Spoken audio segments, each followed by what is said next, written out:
T'as de la chance avec les crues. Oui, ce soir avec les crues, oui. Et là, elles vont peut-être se poser, hein, parce qu'elles sont très basses. Et là, elles volent pas du tout vers le nord. Donc à mon avis, là, elles se posent.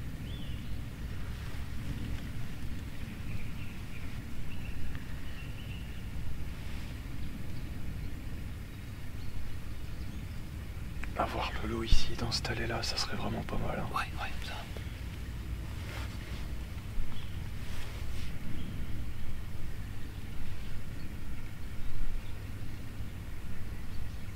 Tu l'as déjà vu toi dans la grande allée ici?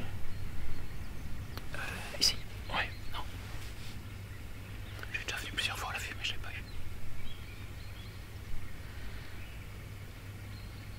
À un moment, je m'étais dit que j'irais peut-être vivre en Scandinavie, mais l'hiver, non, ça je pourrais pas.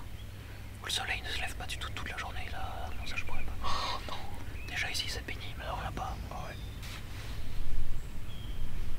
Et au moment où je cherchais, il n'y avait pas de loups en Belgique. Maintenant les loups ils sont dans ma rue, puisqu'ils sont venus attaquer le mouton dans ma rue.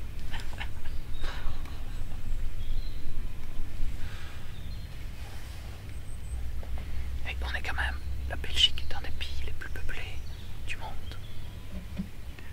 Avec plus de 300 habitants au kilomètre carré. Et les loups aussi, qui sont des animaux sauvages, qui ont besoin de très grands territoires, ont quand même réussi à s'y installer. Donc c'est la preuve qu'ils ont une capacité d'adaptation qui est gigantesque.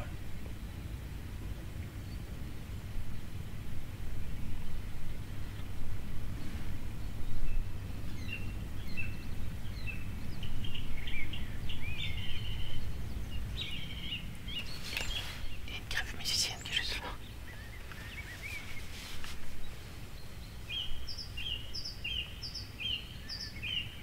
Son chant il est magnifique. Oui. C'est comme, moi je dis, pour les reconnaître, c'est un chant assez semblable à celui du merle. Sauf que c'est un merle qui bégaye. En fait, il répète ses notes. Tu entends, voilà. Un chant varié, mais auquel elle répète très souvent.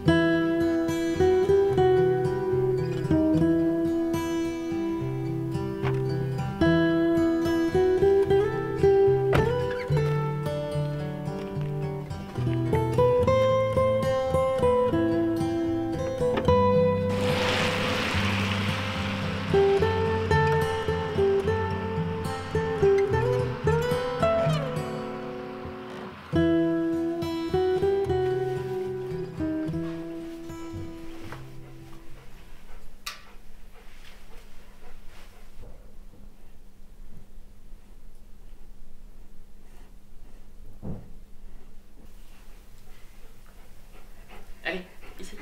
Oh, aime bien, bonjour. Oui, c'est bien. Là, c'est bien. Oui, c'est une bonne fille. Oui, c'est une gentille fille. Oui, c'est bien.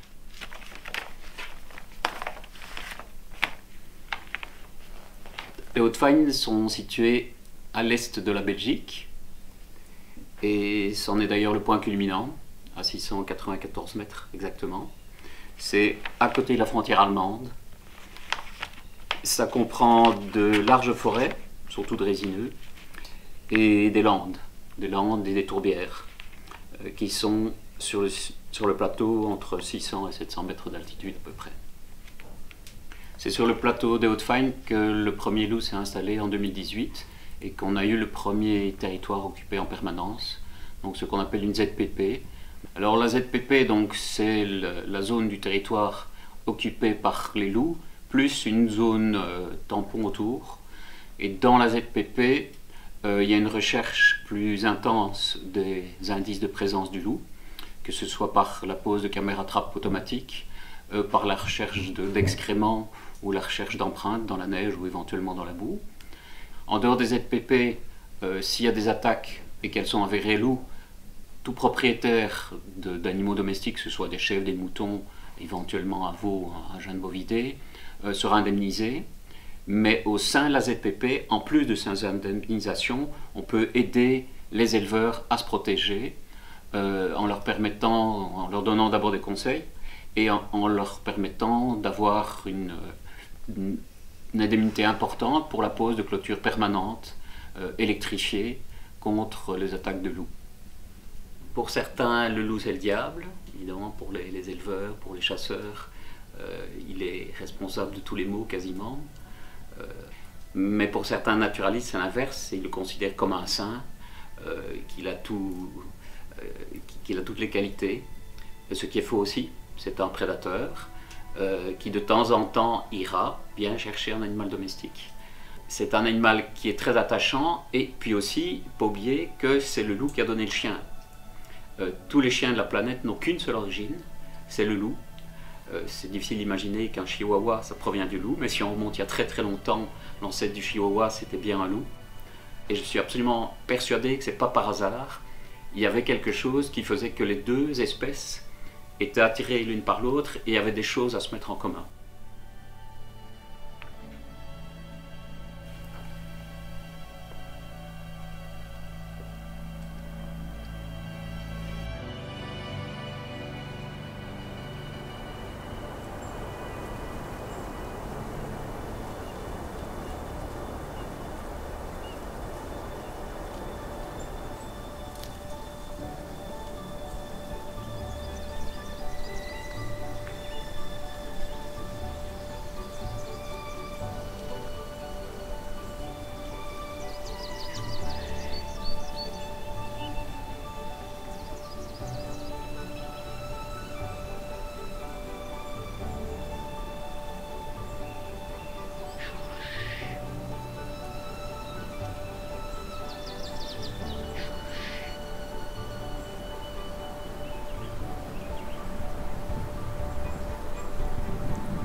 Hey.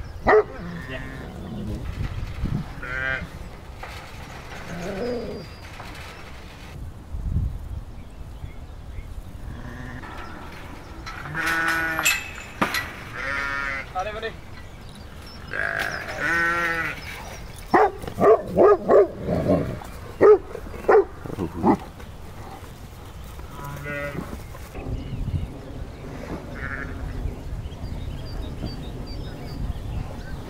On est arrivé un matin ici à 3 ans, c'était le carnage, il y avait des moutons partout. Et puis il y en avait plic-ploc tout le long des clôtures. Ah ouais. Une parcelle qui fait 6 hectares, donc les moutons avaient vraiment tourné sur la périphérie du terrain avec les loups. Ouais, un peu comme des ahuries quoi. Voilà, c'est ça, ouais. Et tant que ça court, ben, ils tuent. On s'attendait pas à avoir des carnages comme ça sur une nuit. Tu t'attendais à ce que le loup vienne chez toi? Ouais, c'était certain qu'il allait venir. Il est à 1 kilomètre, il descend la forêt. Voilà. 13 tués, 2 euthanasiés, je pense. Puis 2 semaines après, rebelote, même chose, dans un autre secteur. Et puis encore une semaine après, 2-3 semaines après, il a retapé encore dans un lot d'agneaux. Donc Punaise. c'était la bonne année. Et après ça, t'as encore eu d'autres attaques ou... L'année d'après, ben, on a eu des chiens, on a eu beaucoup de vigilance, donc ça s'est pas trop mal passé. Puis on est plus serein déjà avec les chiens. Donc une attaque qui viendrait en journée ou fin de journée ou très tôt le matin, ben, les chiens sont là. S'il n'y avait pas de chiens, il n'y a rien qui arrête le loup. Ça fait des années qu'on fait tout pour la biodiversité, qu'on fait du sapin zéro pesticide, des fleurs sauvages, on est apiculteur, on plante des haies, on a des clôtures végétales partout. Et patatras, c'est nous qui ramassons, les bénéfices de ce retour de la biodiversité, le retour du loup, ce qui n'est pas une mauvaise chose dans les bois, je pense. On a moins de dégâts, on voit que les arbres de gibier sont plus éclatés. On rentre bien les poules pour leur nard, il faudra bien rentrer les animaux.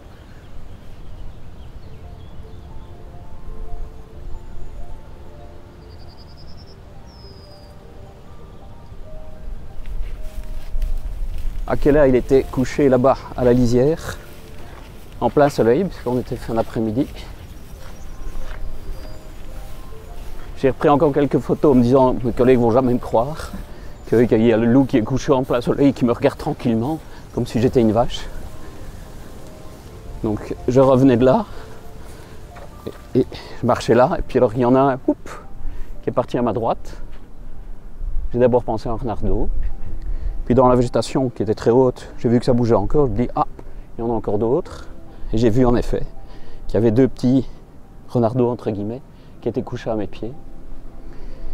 J'ai sorti mon appareil photo, et c'est au moment où je faisais les photos, je me disais mais ce ne sont pas des renardeaux en fait.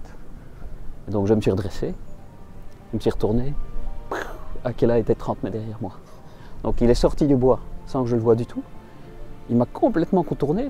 Bon, la monite était haute, mais quand même, il m'a totalement contourné. Je n'ai pas rien entendu, le silence complet. Il m'a totalement contourné, il est venu dans mon dos pour voir ce que je faisais, quoi. Donc c'est au moment où je me suis relevé, je le vois 30 mètres derrière moi, complètement stupéfait. Il m'a regardé tranquillement, et puis il est parti au petit trot. Là aussi j'ai des photos, on voit que la queue est parfaitement pendante. Et il fait chaud, il a la gueule ouverte, on voit ses crocs. Et il est retourné tranquillement au trot jusqu'à la lisière. Tout à fait neutre. Donc j'ai pas eu peur une seconde, ça j'avoue, pas une seconde. C'est la chance de ma vie, ça ne va plus jamais. Revoir les loups, oui, ça, sûrement, vu que je travaille sur leur territoire. Mais avoir les louveteaux comme ça contre mes potes, ça n'arrivera plus jamais, quoi.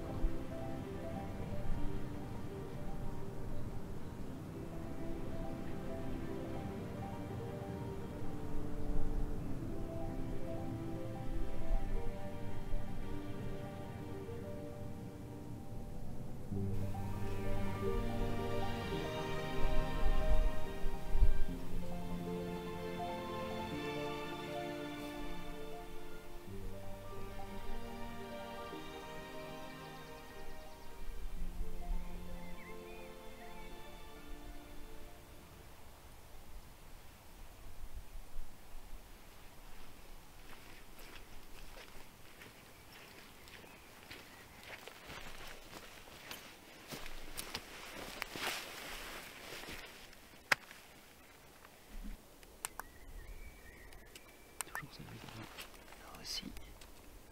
Ah, plein de cervidés là. T'as plein de cervidés? Ah ouais.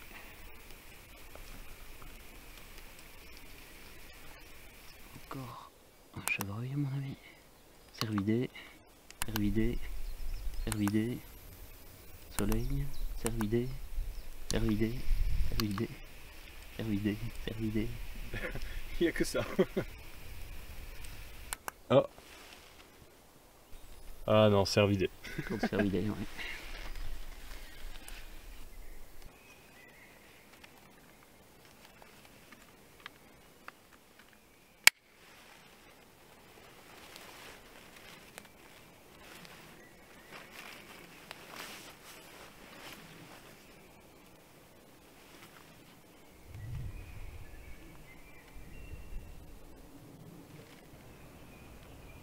C'est pas vrai.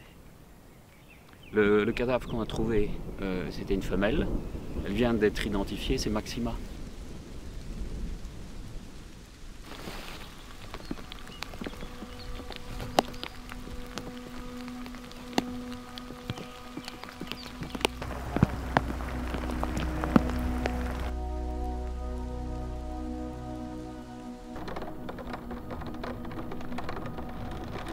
Pascal Guillet. Pascal Guillet, je suis biologiste au service public de Wallonie. Maxima a été écrasée sur une route il y a fin du mois de mars. Maintenant, l'ADN a bien montré que c'était elle, donc notre femelle reproductrice de la meute du nord des Hauts-de-Fagne. Ici, on ne veut plus parler de meute, parce qu'une meute, strictement parlant, c'est un couple reproducteur. Ici, la femelle reproductrice a disparu, il reste juste le mâle. Elle est la mère de ceux qui ont constitué les 2 zones meutes de la région. Ça arrive souvent, ce type d'accident de la route? Oui, malheureusement, en Europe de l'Ouest, c'est la première cause de mortalité des loups. Ce sont les mortalités sur les routes. C'est la première qui est donnée des louveteaux, donc c'est clair que ça nous fait quelque chose. Puis on était habitué à sa présence, on parlait d'elle tout le temps en utilisant son nom, en disant tiens, bon, Maxima cette année, louveteau, tiens, on a revu Maxima à tel endroit, on a retrouvé une crotte de Maxima, etc. Donc c'était pas un loup anonyme, c'était un loup qu'on connaissait, qu'on suivait depuis plusieurs années.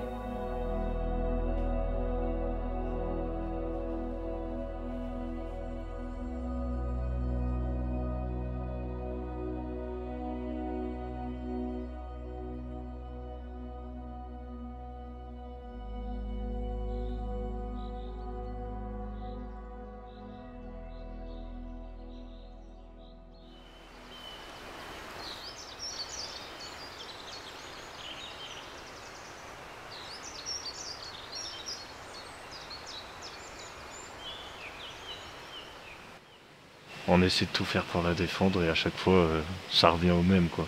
Voilà, l'espèce est protégée, mais finalement, c'est quand même l'être humain qui la tue. Il faut bien dire que, comme ils vivent dans un pays qui est densément peuplé, entendre des voitures, ils les entendent sans arrêt, ils les sentent, ils voient les phares la nuit, donc ça fait partie de leur environnement. Donc pour eux, qu'il y ait ces choses qui bougent, ces choses malodorantes qui bougent, ça fait partie de l'espace dans lequel ils vivent, et ils ne savent pas que c'est dangereux. Ils vivent avec ce fond de bruit en permanence, donc ils ne savent pas du tout qu'une voiture c'est dangereux. Ils ne s'en méfient pas.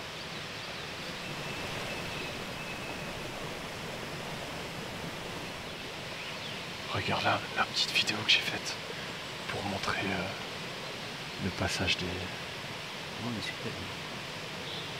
Là, il passe super tranquille. Ouais.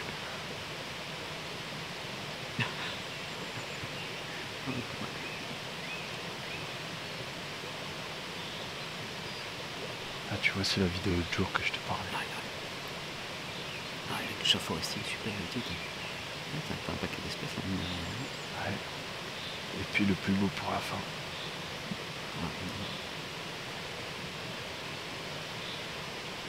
Oh, il est génial en plus quand il fait ce bond. Hein, on pense qu'il va sortir et puis il s'arrête. Il passe juste devant ta caméra, ça c'est vraiment super. Il a vraiment pas peur de prendre les chemins, de sentir les odeurs. Non, simplement, il marche au plus facile. Donc ce sont les chemins. Mais il nous est déjà arrivé de suivre une trace. Et puis il y avait au départ théoriquement qu'une seule empreinte de loup. Et puis après elle se divise en deux. Il y a deux traces. On suit les deux traces. Et puis chaque trace se redivise en deux. Et finalement on est arrivé à 6 traces parallèles. Quoi.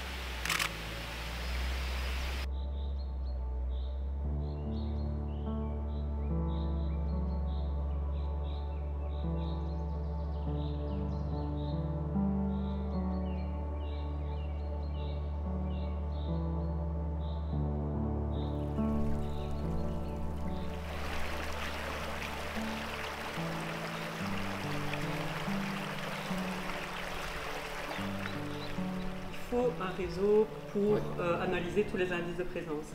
Et donc on s'est dit on va réunir tous les interlocuteurs potentiellement touchés par le loup, donc les éleveurs, les chasseurs, les vétérinaires, les scientifiques, les naturalistes. Avant que le loup ne soit installé. Avant que le loup ne soit installé. J'ai eu des journalistes bretons récemment au téléphone qui me disaient voilà, on a vu un loup. Et les différentes parties nous disent « faut pas le dire » à l'autre. Le maire voulait pas que ça se sache du côté des éleveurs, les éleveurs disaient « ne le dites surtout pas à l'administration », tandis que chez nous, tout est en ligne dans les 15 jours. Ça veut dire que quelqu'un qui a remis un indice, il va voir ce qu'on en a fait, et puis si on entend parler d'une rumeur, si on pense qu'un loup traîne dans une zone, eh bien on va voir sur le site du réseau loup, et on a les infos validées. Au niveau des rumeurs, ça coupe vraiment l'herbe sous le pied. Ça, quand il y a une rumeur qui démarre et qui souvent est tout à fait ou bien fausse ou bien exagérée, le réseau loup va recadrer, il va dire voilà ce qui est de la réalité. C'est ça. Et quand c'est un loup, on le dit vite, on le dit même aussi au bourgmestre, on le dit au gestionnaire, pour que on n'ait pas cette impression d'étouffer l'information et de la cacher. On peut regarder ce qui se fait en France, où là il y a un quota de loups à prélever. Et moi, j'ai pas l'impression que ça a apaisé les tensions. parce qu'on tue n'importe quel loup. Et donc ça peut parfois, enfin on dit déstructurer les meutes ou peut-être faire pire que bien. Ici pour le moment, dans le plan loup wallon, on a déjà un peu cette idée en tête d'autoriser le tir de loups, mais on ciblerait les loups problématiques, c'est-à-dire ceux qui s'approchent des gens ou ceux qui retournent alors qu'il y a des moyens de protection dans des élevages et qui poseraient vraiment problème, mais alors là on tue l'individu. Notre politique pour le moment, c'est plutôt de faire peur aux loups qui posent problème pour qu'ils apprennent quelque chose et qu'ils transmettent ça à leur progéniture. Un loup mort n'apprend plus rien. Dans les pays où le loup n'a pas disparu, on voit vraiment tout à fait une différence parce qu'ils ont toujours fait avec. Et donc les éleveurs et les propriétaires de moutons sont habitués à sa présence dans même des pays où il y a les 3 grands prédateurs européens, ours, loup, lynx. Chez nous, ça fait un siècle qu'il n'y a plus de grands prédateurs. Subitement, il revient. Il y a tout à réapprendre, comme dit Violaine, il faut vraiment tout reconstruire.